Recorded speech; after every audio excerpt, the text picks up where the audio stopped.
Border স্কার্মিশ হয়। বাংলাদেশ রাইফেলসে 1000 জন সৈন্য, nearly 1000, আর পুরো পশুদের মতন ওদের মানে উডেন পোল যে হয় না বাঁশের, তো ওখানে যেমন ভেড়া, ছাগল, গরু, মানে কোনো জীবজন্তুকে ঝুলিয়ে নিয়ে নিয়ে যাওয়া হয় মেরে ফেলার পরে, ওরকম ভাবে ঝুলিয়ে নিয়ে যাচ্ছিল উনি প্রকাশ করেছেন। এবং শেখ হাসিনার গভর্নমেন্টের সোর্সও প্রকাশ করেছে যে আমেরিকা ওখানে একটা খ্রিশ্চান রাষ্ট্র চাইছিল, একটা বেস চাইছিল নিজেদের, এটা ওরা পাচ্ছিল না শেখ হাসিনার কাছ থেকে। Hello friends, welcome to my YouTube channel Sandeep Gyan point. আর আজকে পুরো ভিডিওটাতে আমি বাংলায় বলবো, কারণ কথায় আছে না, দর্শক সর্বোপরি, কাস্টমার ইজ গড। তো ওই জিনিসটাকে ফলো করে আমি বাংলায় এখন থেকে বলবো, কারণ আমার সমস্ত অডিয়েন্স যারা যারা আমার ভিডিও রেগুলারলি দেখে, এখন অবধি যতজন আমার সাবস্ক্রাইবার রয়েছে, তাদের সবার ডিমান্ড আমি বাংলায় বানাই ভিডিওগুলো। আর নতুন চ্যানেল, দুটো ভিডিওই বানিয়েছি, তো ঠিক আছে বাংলাতেই করি যখন দর্শকরা চাইছে বাংলায় আমি বলি এই সমস্ত ভিডিওগুলোতে। বাকি আজকের যেই টপিকটা হবে সেটা বাংলাদেশের ওপরই। এই ভিডিওতে আমি এইবার যে ক্রাইসিসটা হলো বাংলাদেশের, ওই ক্রাইসিসের ব্যাপারে আমি আপনাদের বলবো যে বেসিক্যালি ওই ক্রাইসিসের মূল রিজনটা কি, পয়েন্টটা কোথায়, ফ্ল্যাশ পয়েন্টটা কোথায়, তো সেটা আমি ডিসকাস করব। আর আপনাদের সামনে একটা প্রেজেন্টেশন আকারে ধরবো আর সমস্ত তথ্য আপনাকে এই ভিডিওর মধ্যে ডিসকাস করব। তো চলুন স্টার্ট করা যাক। যদি তোর ডাক শুনি কেউ না আসে, তবে একলা চলো রে, একলা চলো, একলা চলো, একলা চলো, একলা চলো রে। যদি তোর ডাক শুনে কেউ না আসে, তবে একলা চলো রে। যাই হোক, গানের গলাটা কেমন একটু বলবেন, কিন্তু গানটা আমি এই কারণে গাইলাম কারণ বাংলাদেশে যে ক্রাইসিসটা এখন হয়েছে, ওটা আগে নিছকই একটা স্টুডেন্ট প্রোটেস্ট ছিল, কিন্তু হয় না যে কোনো প্রোটেস্ট হচ্ছে আর সমস্ত দুনিয়া ওটার মধ্যে নিজেদের নিজেদের রোল প্লে করতে আরম্ভ করে। দুনিয়া বলতে কিছু পলিটিক্যাল সিস্টেম থাকে, পলিটিক্যাল পার্টি থাকে, কিছু আপনি বলতে পারেন এনজিও, তারপরে এই যে সংস্থাগুলো, মিডিয়া, তারপরে অনেক রকমের নানান রকমের সোশ্যাল জাস্টিস, হিউম্যান রাইটসের সংস্থা, এরা জড়িয়ে পড়ে। তারপরে আবার কিছু ফরেন পাওয়ার্স তো চলে আসে, তো সবাই জুড়ে গেল আস্তে আস্তে। যেই প্রোটেস্টটা একটা স্টুডেন্ট প্রোটেস্ট ছিল, সেখান থেকে আস্তে আস্তে অনেক লোক এইখানে এই প্রোটেস্টের মধ্যে ইনভলভ হয়ে গেল। তো বেসিক্যালি বাংলাদেশে কি হয়েছে, একটা কোটা সিস্টেমের উপরে প্রোটেস্ট হয়েছে। কোটা সিস্টেমটা কি? কোটা সিস্টেমটা হচ্ছে বাংলাদেশ যখন স্বাধীনতা পেয়েছিল 1971, যখন Bangladesh actually as a country form করেছিল, তখন শেখ মুজিবুর রহমান, তখনকার মানে যাকে বলা হয় বাংলাদেশের স্বাধীনতার মানে জনক, অ্যাকচুয়াল লোক, যে বাংলাদেশকে বাংলাদেশ হতে সাহায্য করেছে, উনি একটা কোটা সিস্টেম নিয়ে আসে গভর্নমেন্ট জবসে, যে এত শতাংশ লোকেরা মানে গভর্নমেন্ট জবে চাকরি পাবে। এবং এটা কারা? তারা হচ্ছে যারা ফ্রিডম স্ট্রাগলে রোল প্লে করেছে, তারা বা তাদের বংশধর, তাদের মানে বলতে পারেন নেক্সট জেনারেশন, ওরা এই চাকরিগুলো পাবে। বা কোনো মহিলা যারা টর্চার্ড হয়েছে এই স্বাধীনতা সংগ্রামের সময়, তারা বা তাদের বংশধররা এরকম একটা পাবে। তো ওই যে পার্সেন্টেজটা, কোটার খুব বেশি পার্সেন্টেজ, মানে বলতে পারেন 50 থেকে 60%ই ওই কোটায় ওরকম ভাবে ওই টাইপের লোকেরা চাকরি পাবে।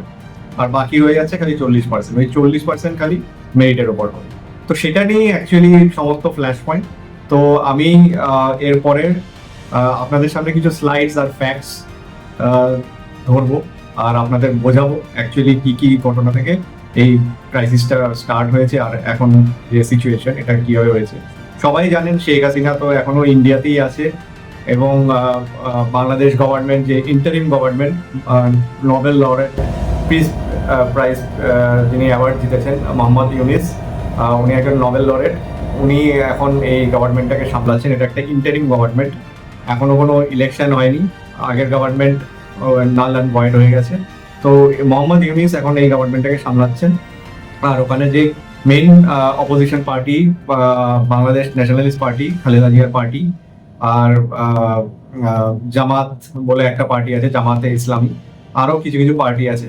ওরা এখন মেইন হর্তাকর্তা ওখানে বাংলাদেশের, ওরাই এখন লিড রোল প্লে করছে।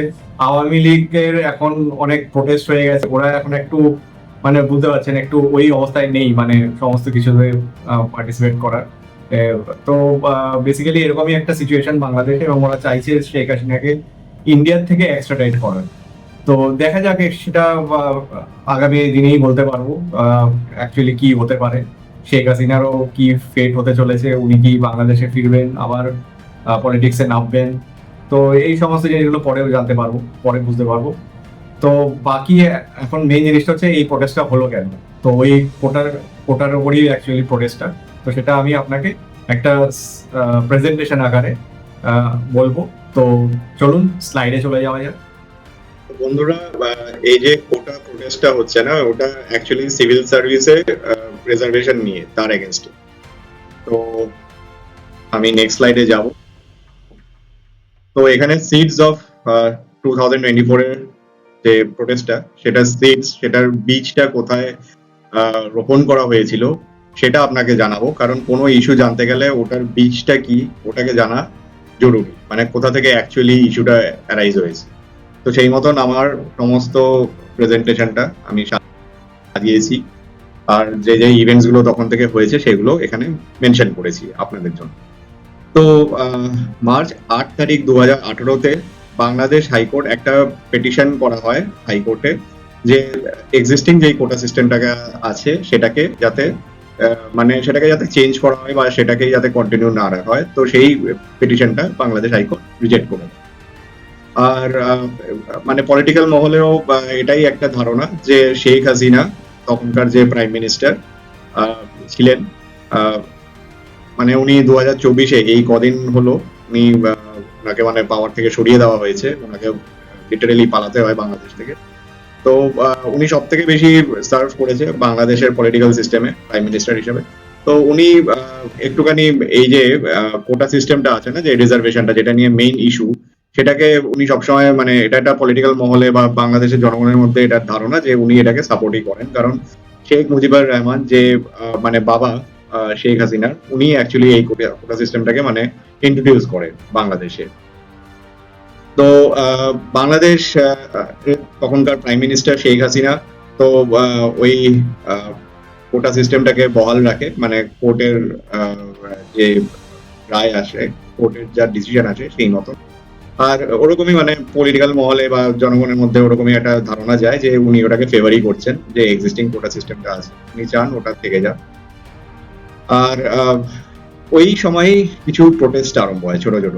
তো ওই প্রোটেস্ট গুলোকে দেখে শেখ হাসিনা তারপরে পুরো কোটা যে রিজার্ভেশন সিস্টেমটা আছে ওটাকেই স্ক্র্যাপ করে দেয় একটা এক্সিকিউটিভ অর্ডারে। এটা আবার অনেক স্টুডেন্টের মানে এটার পক্ষ অনেক স্টুডেন্ট নিতে পারেনি, কারণ ওদের ধারণা যে রিজার্ভেশন থাকুক কিছু অংশ, কিন্তু এরকম যাতে না হয় যে একটা সাইডই সমানে ফেভার পেয়ে যায়। তো সেটার এগেনস্টে ওদের ইস্যু ছিল, তো সেটাকে যদি একটু কমিয়ে নেওয়া যায় তাহলে ওরা মোর দ্যান হ্যাপি।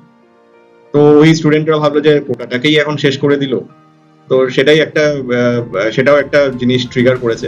এরপরে 2020 অব্দি বা তারও কিছু দিন পরে 2021-22 আর 2019 এসব সময়গুলো মানে অনেক রাউন্ডস অফ টকস শেখ হাসিনার সাথে প্রোটেস্টারদের অনেক দফায় দফায় চলেছে, কিন্তু সেরকম কোনো মানে সলিউশন আসেনি। আর যে এক্সিকিউটিভ অর্ডারটা শেখ হাসিনা এনেছিল সেটাই মানে কন্টিনিউ।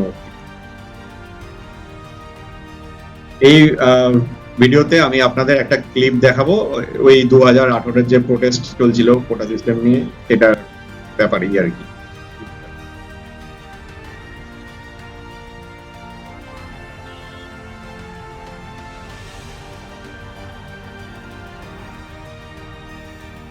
আচ্ছা, এর মধ্যে যে কোটা সিস্টেম, যে এই যে একটা প্রোটেস্টটা হচ্ছে কোটা সিস্টেমের এগেনস্টে, এটার মধ্যে একটা বড় রোল প্লে করেছে কোর্ট। কোর্টের মধ্যে সুপ্রিম কোর্ট তো একদম অ্যাপেক্স কোর্ট বাংলাদেশের, ওর আন্ডারে দুটো কোর্ট আছে, দুটো মানে ডিভিশন আছে, হাইকোর্ট আর অ্যাপেলেট ডিভিশন। এই হচ্ছে বাংলাদেশের কোর্ট স্ট্রাকচার। বাংলাদেশের সুপ্রিম কোর্ট হচ্ছে টপমোস্ট কোর্ট, ওর আন্ডারে হাইকোর্ট ডিভিশন আর অ্যাপেলেট ডিভিশন। লোয়ার কোর্টে কোনো যদি মানে জাজমেন্ট দেওয়া হলো কোনো ইস্যুতে, তো সেটাকে যদি চ্যালেঞ্জ করা হয়, অ্যাপিল করা হয়, তো সেটা হাইকোর্ট দেখে।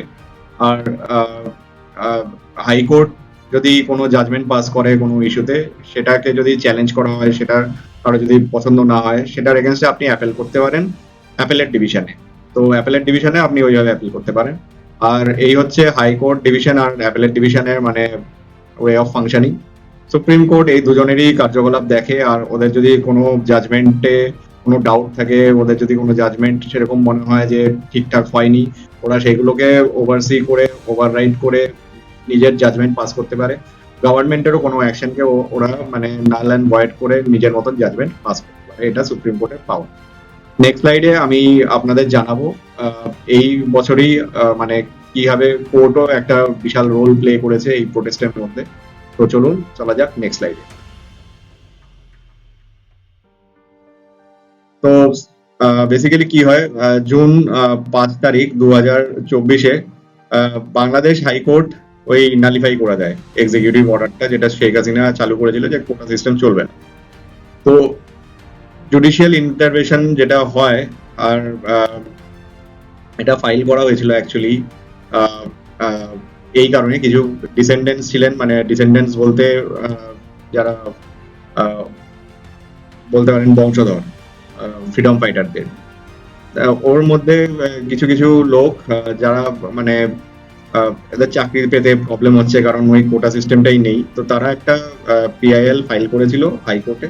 তো সেই কারণে জুডিশিয়াল ইন্টারভেনশনটা হয়, আর ওরা যে এক্সিকিউটিভ অর্ডারটা পাস করেছিল শেখ হাসিনা, ওটাকে ওরা নাল অ্যান্ড ভয়েড করে দিয়েছে। এবার ওই এক্সিকিউটিভ অর্ডারটা যেটা নাল অ্যান্ড ভয়েড করে দিয়েছিল, তো হাইকোর্টের জাজমেন্টকে চ্যালেঞ্জ করে গভর্নমেন্ট একটা অ্যাপিল ফাইল করে অ্যাপিলেট যে ডিভিশন আছে সুপ্রিম কোর্টের ওখানে। এবার তখন অনেকজনেরই এই ধারণা গেছে যে এইগুলো সব মানে কি বলে ওইগুলোকে এমনি দেখানো চলছে জিনিসগুলো, যে গভর্নমেন্ট আর হাইকোর্টের ব্যাপারটা। একবার হাইকোর্ট অর্ডার আনছে, তারপরে আবার এটাকে গভর্নমেন্ট কিছু সময়ের জন্য এটাকে কন্টিনিউ করছে, আবার যখন দেখছে প্রোটেস্ট, গভর্নমেন্ট আবার এটাকে এক্সিকিউটিভ অর্ডার এনে স্ক্র্যাপ করে দিচ্ছে, আবার হাইকোর্ট আবার অর্ডার নিয়ে আসছে। তো এই জিনিসগুলো মানে ব্যাক অ্যান্ড ফোর্থ এরকম একটা চেইন রিয়াকশনের সব ইভেন্টগুলো ঘটছে, সব জিনিসগুলো ঘটছে। তো এইগুলো অনেকের মতে এটাই ছিল যে শেখ হাসিনা ওই পুরোনো কোটা সিস্টেমটাকেই ধরে আছে, ও এসব করে টোরে ও আবার সেই পুরোনো জিনিসটাকেই আবার বহাল রাখবে। তো basically appellate division of supreme court কি করে তখন, একটা অর্ডার আনে, আর হাইকোর্ট যেটা বলছিল যে না কোটা সিস্টেমটা বহাল থাকবে, সেটাকে আবার ওরা হল্ট করে, ওই অ্যাকশনটাকে স্টপ করে। তো শেখ হাসিনা তখন স্টুডেন্টদেরও অ্যাপিল করে যে আপনারা ওখান থেকে যা মানে সুপ্রিম কোর্টের যা রায় বেরোবে, যা ডিসিশন বেরোবে, সেটা অনুযায়ী আপনারা নেক্সট কোর্স অফ অ্যাকশন করবেন। এর আগে কোনো মানে মানে বলে না জলদবাজি মে কুছ কর লেনা, ওরকম মানে জলদি জলদি কিছু আপনারা করবেন না, একটু সুপ্রিম কোর্টের অর্ডারের জন্য ওয়েট করুন। কিন্তু স্টুডেন্টরা চাইছিল যে শেখ হাসিনা নিজে এই জিনিসটার ইয়ে করুক, মানে দায়িত্বভার নিক আর এই জিনিসটার সলিউশন আনুক, নাকি কোর্ট ছেড়ে রাখতে। কারণ ওরা একটা জিনিস ওদের মাথায় ছিল যে শেখ হাসিনা যদি এক্সিকিউটিভ অর্ডার এনে কোটা সিস্টেমটাকে মানে স্ক্র্যাপ করতে পারে, তাহলে শেখ হাসিনার ওইটুকু পাওয়ার থাকবে যে ইন্ডিপেন্ডেন্টলি নিজে ডিসাইড করবে। কিন্তু আর যে মানে একটা মানে বড় জনগণের এরকম মত ছিল, স্টুডেন্টের এরকম মত ছিল যে শেখ হাসিনা ঘুরিয়ে ফিরিয়ে ওই যে পুরোনো কোটা সিস্টেমটা, সেটাই উনি মানে সেটার ফেভারেই উনি আছেন, মানে ঘুরিয়ে ফিরিয়ে ওটাকেই আনবেন। তো সেই ট্রাস্টটাও ছিল না জনগণের এক বিশাল বড় অংশের শেখ হাসিনার উপরে। আর একটা মানে কি বলবো কন্ট্রোভার্সিয়াল উনি কথা বলেও ফেলেছিলেন, যদিও ওনার বক্তব্য এটাকে অনেকভাবে মিস ইন্টারপ্রেট করা হয়েছে।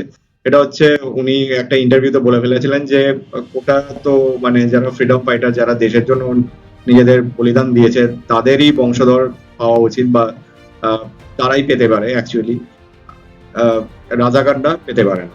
কারণ রাজাকার হচ্ছে ওই তবকা যারা বাংলাদেশের ফ্রিডমের এগেনস্টে গিয়ে পাকিস্তানের সঙ্গে হাত মিলিয়েছিল। আমি বলেছিলাম এর আগের ভিডিওতে যে বাংলাদেশে একটা আর্মির একটা সেকশন ছিল বা পুলিশের একটা সেকশন ছিল, তারা ছিল রাজাকারী, তাদের নাম ছিল আলবাদার। তো ওই তবকাটা মানে পাকিস্তানের সাথে হাত মিলিয়ে আহ, বাঙালিদের অনেক টর্চারও করেছে, বাঙালিদের অনেক অ্যারেস্ট করেছে, অনেক ক্ষতি করেছে বাঙালিদের। আর যে বাঙালি যে ফ্রিডম মুভমেন্টটা বাংলাদেশ হয়েছে সেটার এগেনস্টে বলেছি সবসময়। তো উনি ওটা বলে ফেলেছেন যে এবার ওটাকে রিলেট করে দেওয়া হয়েছে যে মানে সব স্টুডেন্টরাই রাজাকার। তো ওটাও একটা মিস ইন্টারপ্রিটেশন হয়েছে। আর উনিও একটা কন্ট্রোভার্সিয়াল জিনিস বলে ফেলেছেন। এই হচ্ছে সেই ভিডিওটা, ভিডিও ক্লিপটা আপনাদের শোনাবো, আপনারা শুনুন, আপনারা দেখুন। মুক্তিযোদ্ধাদের নাতিপুতিরাও পাবে না, তাহলে কি রাজাকারের নাতিপুতিরা পাবে? তো এই সেই ক্লিপটা অ্যাকচুয়ালি আপনারা শুনলেন। এটিএন নিউজ বলে একটা নিউজ চ্যানেল আছে ইউটিউবে, তো সেখান থেকে আমি এই ক্লিপটা নিয়েছি। তো আপনি শুনতে পারলেন কিভাবে শেখ হাসিনা বলেছেন, আর এরপরে যে প্রোটেস্টও করছে ওরাও বলছে কে পাবে কে পাবে, আমরা সবাই রাজাকার, আমরা সবাই রাজাকার। তো যাই হোক, ওই একটা কন্ট্রোভার্সিয়াল জিনিস হয়ে গেছে, যেটা আরো মানে প্রোটেস্টটাকে আরো মানে বাজে দিকে নিয়ে গেছে। যে প্রোটেস্টটা হয়তো ঠান্ডা হয়ে যেত, সলিউশন পেয়ে যেত মানুষেরা, জনগণেরা, সেটা হলো না। সেটা মানে এই এখনো মানে এই অ্যাট দিস মোমেন্টও মানে হালকা ফালকা জিনিস বাংলাদেশে চলে আসছে, হালকা ভায়োলেন্স, হালকা ঝামেলা, হালকা প্রোটেস্ট এখনো চলছে গভর্নমেন্ট পড়ে যাওয়ার পরে। তো বেসিক্যালি এত যে আমি বললাম কোটাটা, তো কোটা সিস্টেমটা অ্যাকচুয়ালি কি জিনিস ওটাও আপনাদের জানা উচিত। তো সেই কারণে আমার এই প্রয়াসটা, আমি এই স্লাইডের মধ্যে সেটাই রেখেছি, আপনারা যাতে বুঝতে পারেন অ্যাকচুয়ালি কোটা সিস্টেমটা কি। তো 1972-এ কান্ট্রির যে ফাউন্ডার বাংলাদেশের শেখ মুজিবুর রহমান এই কোটা সিস্টেমটাকে নিয়ে আসে, ইন্ট্রোডিউস করে, যেখানে 44% তো পাবে হচ্ছে মেরিট বেসিসে, আর বাকি 56% থাকবে রিজার্ভেশনে। এর মধ্যে 30% থাকবে যারা মানে বংশধর, মানে ফ্রিডম ফাইটারদের চিলড্রেন, গ্র্যান্ড চিলড্রেন, যেই মানে লিগাল যে হেয়ার একজন ফ্রিডম ফাইটারের, ওরা পাবে রিজার্ভেশন গভর্নমেন্ট সার্ভিসে, সিভিল সার্ভিসে। বাকি 10% মেয়েদের জন্য, 10% ব্যাকওয়ার্ড ডিস্ট্রিক্ট, যেসব জায়গা ব্যাকওয়ার্ড ক্লাস, ব্যাকওয়ার্ড কাস্ট, ওদের জন্য 5% এথনিক মাইনরিটি, হিন্দু, মুসলিম, হিন্দু, বৌদ্ধ, খ্রিস্টিয়ান, এই ধর্মের লোকেরা। মুসলিম তো ওখানে ডমিনেন্ট রিলিজিয়ান, হিন্দু, বৌদ্ধ ধর্ম আর খ্রিস্টান ধর্ম, এরা হচ্ছে ওখানকার মেইন মাইনরিটি, তো ওদের জন্য। আর 1% পিপল হচ্ছে যারা ফিজিক্যাল ডিসেবিলিটি, পিডব্লিউডি, ওই টাইপের। তো এইটার চার্টটা আপনি দেখে নিন। এই হচ্ছে অরেঞ্জটা হচ্ছে মেরিট বেসড, বাকি 30% এই যে এই ডিপ কালারের যে এইদিকে রংটা ঠিক বুঝতে পারছি না, যাই হোক এটা একটু ব্রাউনিশ রং মনে হচ্ছে চার্টের। যাই হোক, আপনারা বুঝেই গেছেন হয়তো, এটা 30%, এটা হচ্ছে ওই ফ্রিডম ফাইটারদের ছেলে মেয়ে নাতিপুতি এরা পাবে। আর বাকি তো এগুলো মানে যারা ডিসেবলড মেয়েদের জন্য ওটা আছে, যারা ডিসেবিলিটিতে ভুগছে তাদের জন্য, যারা ব্যাকওয়ার্ড কমিউনিটি থেকে আসে তাদের জন্য, এই বাকি তিনটে। তো বেসিক্যালি যে প্রবলেমটা দাঁড়িয়েছে বাংলাদেশে, এই 30% কোটা নেই ফ্রিডম ফাইটারদের। তো এক তবকার লোক আছে বাংলাদেশে যারা এখনো মানে ওরা ঠিক মানে যে এই শেখ মুজিবুর রহমান বাঙালি যে মুভমেন্টটা এনেছিল, তারপরে বাংলাদেশ বম্ব করলো 1971-এ, তো এরপরে মানে এখনো একটা মানে সেকশন আছে বাংলাদেশে, ওরা ঠিক ওই জিনিসটাকে মেনে নিতে পারে। ওরা অনেকটা লোকে বলে যে ওরা অনেকটা পাকিস্তানের লাইনেই ওরা কথা বলে। তো মেবি এটার সাথে হয়তো এই কোটা সিস্টেমের কোনো যোগ নেই, কিন্তু এর পরের অনেক কিছু ইভেন্টস ছোট ছোট আমি আপনাকে বলবো, বিশেষ করে বাংলাদেশের যে রিয়াকশন ভারতের প্রতি, তো সেটা কিছুটা ওটা মানে মানে দিকেই ইন্ডিকেশনটা দিচ্ছে যে কি একটা সেকশন বাংলাদেশের একটা সেকশন মানুষ এরকম আছে যারা অ্যাকচুয়ালি বাংলাদেশে যেভাবে ফর্ম করেছে 1971-এ যেরকম ওয়ার হয়েছে, ওই জিনিসটাকে ওরা অন্যভাবে দেখে, ওইভাবে নিতে পারেন।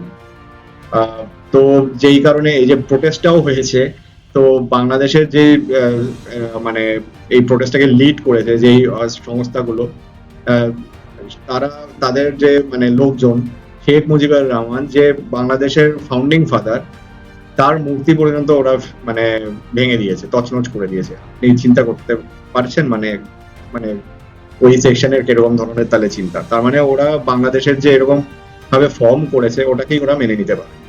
তো নেক্সট যে ভিডিওতে আমি কিছু জিনিস তথ্য আপনাদের সামনে ধরবো, যাতে এটা ডেফিনেটলি কিছু হলেও প্রুভ হচ্ছে যে হ্যাঁ, বাংলাদেশের এক অংশ জনগণ আছে যারা ভারতকে অন্য চোখে দেখে, এবং বাংলাদেশের যে অ্যাকচুয়ালি যে বাংলাদেশ ফর্ম করেছে সেটাকেও ওরা অন্যভাবেই দেখে।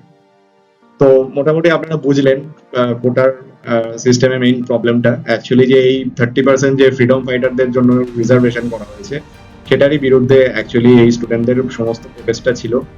আর বেসিক্যালি জিনিসটা এরকম হয়ে গেছে, কোর্ট আর গভর্নমেন্টের মধ্যে মানে এই যে যাদের এই নৈতিক ডিমান্ডটা যে আমাদেরও চাকরি পাওয়া উচিত সিভিল সার্ভিসে, আমাদেরও একটু চান্স দেওয়া হোক, আমাদের জন্য কিছু রিজার্ভেশন হোক, সেই জিনিসটা পুরো এর মধ্যে মানে ফেসে গেছে আর কি অ্যাকচুয়ালি।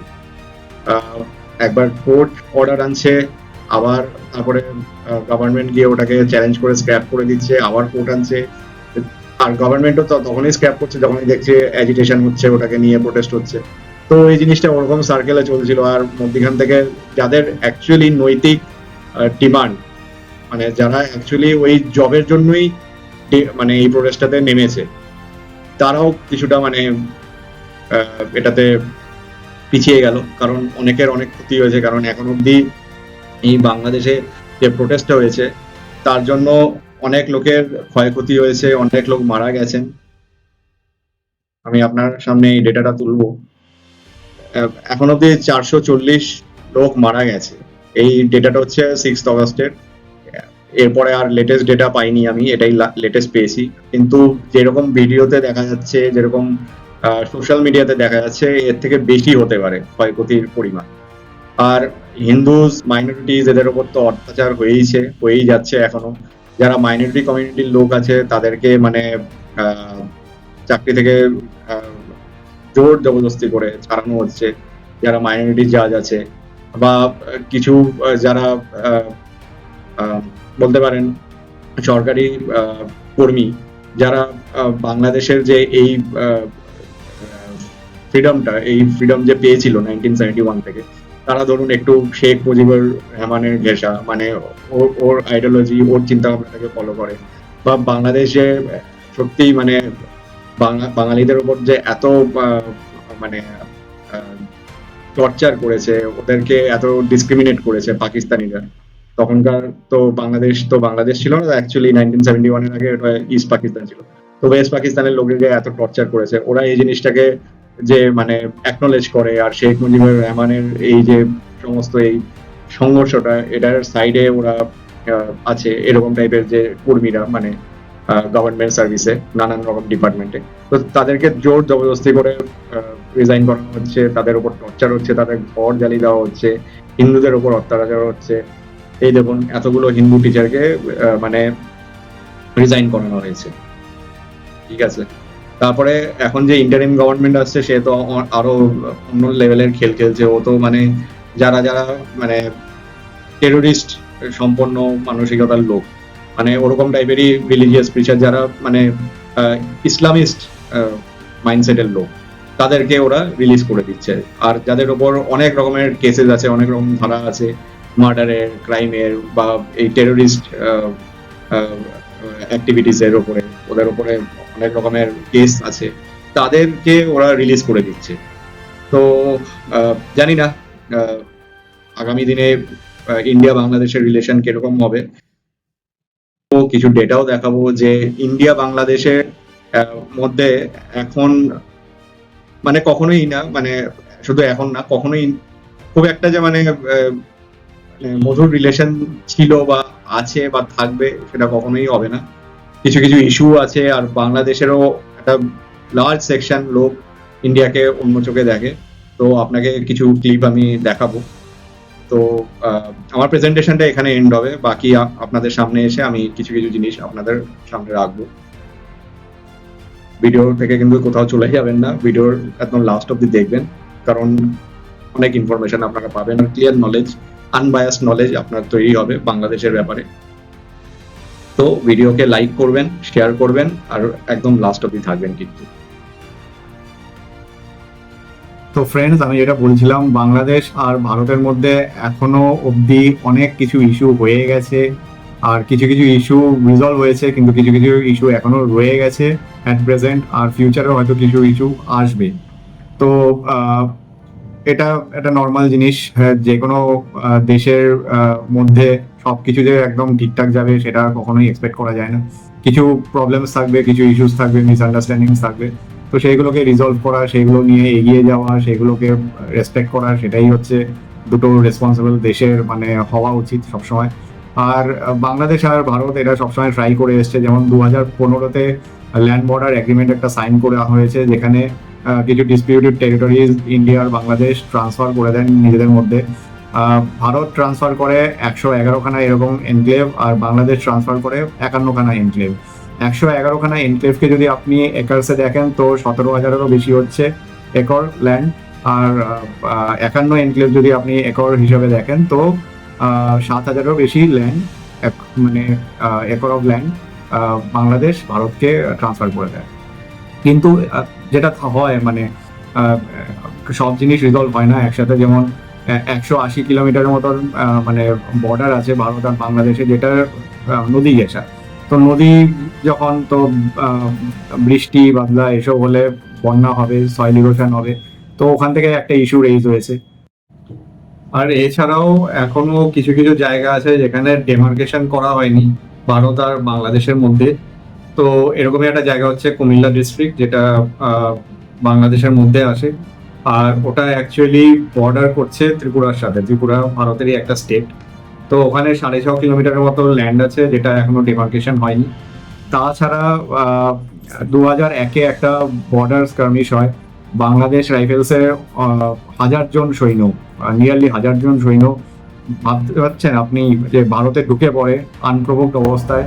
ওরা একটা চেকপোস্টে মানে 30 জন বিএসএফ এর জওয়ান ছিল, ওখান থেকে 16 জন জওয়ানকে ওরা অ্যাবডাক্ট করে নিয়ে যায়, মেরে ফেলে, মিউটিলেট করে ওদের বডি, আর পুরো পশুদের মতন ওদের মানে উডেন পোল যে হয় না বাঁশের, তো ওখানে যেমন ভেড়া, ছাগল, গরু, মানে কোনো জীবজন্তুকে ঝুলিয়ে নিয়ে যাওয়া হয় মেরে ফেলার পরে, ওরকমভাবে ঝুলিয়ে নিয়ে যাচ্ছিল লিটারেলি, আপনি এই পিকচারে দেখতে পাবেন। তো এরকম এরকম জিনিস হয়ে গেছে এর আগে, আর বর্ডার ফায়ারিংও হয়েছে। তো কিরকম একটা মানে এনমাইটি ছিল বাংলাদেশ আর ভারতের মধ্যে, আপনারা দেখতেই পাচ্ছেন, আর হয়তো এখনো আছে। কারণ একজন ইউটিউবারেরও ভিডিও রিসেন্টলি খুব ভাইরাল হয়েছে, ইন্দো ট্রেকার বলে। সেখানে প্রকাশ্যে বাংলাদেশিরা বলছে যে তারা পাকিস্তানকে সাপোর্ট করবে, ইংল্যান্ডকে সাপোর্ট করবে। একটা ক্রিকেট ম্যাচে চিন্তা করুন, ইংল্যান্ডকে সাপোর্ট করছে ইন্ডিয়ার জায়গায়, পাকিস্তানকে সাপোর্ট করছে, আফগানিস্তানকে সাপোর্ট করছে, কিন্তু ভারতকে করছে না। ইন্দো ট্রেকারের যে ভিডিও ক্লিপটা আছে সেটা দেওয়াটা হয়তো ঠিক হবে না, কারণ ওটা বেসিক্যালি একটা ব্লগ চ্যানেল, আর উনি ট্রাভেল করতে করতে ওনার পার্সোনাল এক্সপিরিয়েন্স হয়েছে, যেটাই হয়েছে। তো সেটা জানি না কপিরাইট চলে আসবে। নিউজ থেকে ক্লিপ লাগানো যায়, কারণ বেসিক্যালি আপনি যখন কারেন্ট অ্যাফেয়ার্সের ব্যাপারে বলছেন, বা কোনো সোশ্যাল ইস্যু বা গ্লোবাল ইস্যু যেটা হয়েছে সেটার ব্যাপারে আপনি এক্সপ্লেন করছেন আপনার ভিউয়ার্সদের, আপনি নিউজ থেকে কেটে দিতে পারেন। কিন্তু মানে একটা কোনো ব্লগ চ্যানেল থেকে কেটে ক্লিপ বসানো বা ইনফরমেশন দেওয়াটা ঠিক হবে কিনা জানি না। আপনারা যদি ব্লগার হন বা আপনারা যদি ইউটিউবার হন, যেই হন, কন্টেন্ট ক্রিয়েটার হন, কমেন্ট সেকশনে বলবেন যে এটা সম্ভব কিনা। আদারওয়াইজ আমি এখন কি করব, অডিও বাইটটা শুনিয়ে দেবো, যে ইন্দো ট্রেকারের আর যে বাংলাদেশি লোকেদের সাথে কি কথা হচ্ছে, কথোপকথনটা আমি অডিও ক্লিপে শুনিয়ে দেবো। সেটা দিয়ে আপনি বুঝতে পারবেন কি টাইপের ওরা মানে ধারণা রাখে ভারতের ব্যাপারে। তো আমি এক্ষুনি আপনাদের শোনাচ্ছি, একটু ওয়েট করুন, আপনি ক্লিপটা এক্ষুনি শুনতে পারবেন অডিও বাইটটা। बांग्ला ये कमेंट्री सुन रहे हैं, पता है इंडिया मैच का, ये फोन में कमेंट्री सुनते हैं। इंडिया इंग्लैंड का मैच है आज। यू सपोर्ट इंडिया और England? Pakistan. You support Pakistan? You support Pakistan Afghanistan? What about India? You don't support India? Like India. You don't like India? India जीतेगा, देखना। इंडिया जीतेगा। ये भाई इंग्लैंड को सपोर्ट कर रहा है। इंग्लैंड जीतेगा। इंग्लैंड हारेगा। इंग्लैंड हारेगा। इंग्लैंड हारेगा।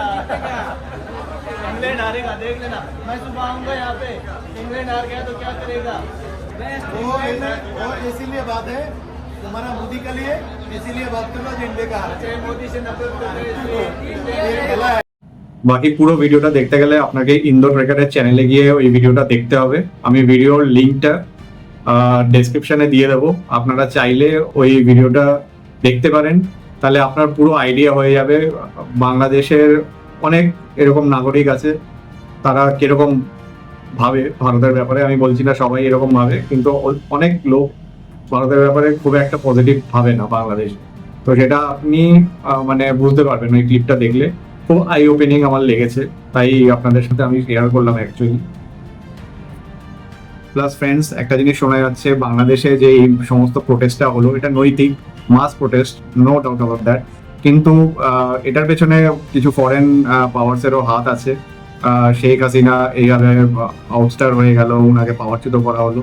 তো নিউজে এরকম আসছে অনলাইন বা সোশ্যাল মিডিয়াতে যে পাকিস্তানের যে সিক্রেট এজেন্সি যেটা হচ্ছে ISI, ওই সিক্রেট এজেন্সির সাথে বাংলাদেশ ন্যাশনালিস্ট পার্টির যে লিডার তারিক রহমান, যে খালেদা জিয়ার ছেলে, বা আপনি বলতে পারেন জিয়াউর রহমান, যিনি বাংলাদেশের প্রেসিডেন্ট ছিলেন এককালে, ওনার ছেলে। তো তারিক রহমানের সাথে ISI এর এরকম মিটিং হয়, আর এই সব জিনিস নিয়ে অনেক প্ল্যানিং চলে নাকি। তো এগুলো শোনা যাচ্ছে।